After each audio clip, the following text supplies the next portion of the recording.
station disrupting service, demanding justice for Jordan Neely, who died after allegedly threatening passengers and being placed in a chokehold by a fellow rider. And we want to warn you, some of this video may be disturbing. Here's ABC's Mona Kosarabdi. No justice!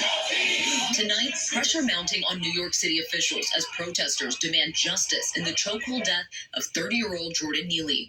This weekend, demonstrators filling subway stations, some jumping on the tracks and blocking incoming trains. Police say they arrested 13 people. Protesters angered by what they view as inaction after former Marine Sergeant Daniel Penny put Neely, who was unhoused, in a chokehold aboard a train last week. The 24-year-old releasing a statement through his attorneys, saying in part Neely was aggressively threatening him and other passengers.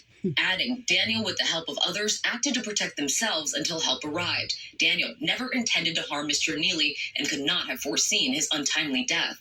The Manhattan District Attorney's Office is investigating this case, which could go before a grand jury this week, according to law enforcement sources. It's not just enough for someone to say they believe that they were threatened. There's going to have to be some additional evidence to suggest that Jordan Neely was acting in a way that a reasonable person would believe that their life was in harm. Neely has a criminal record with more than 40 arrests. An attorney for Neely's family says he struggled with mental health since the age of 14 after the brutal murder of his mother.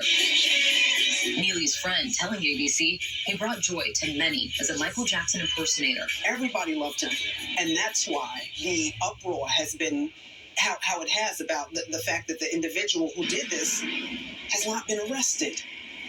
And detectives have interviewed more than half a dozen witnesses. Those testimonies will likely go before a grand jury.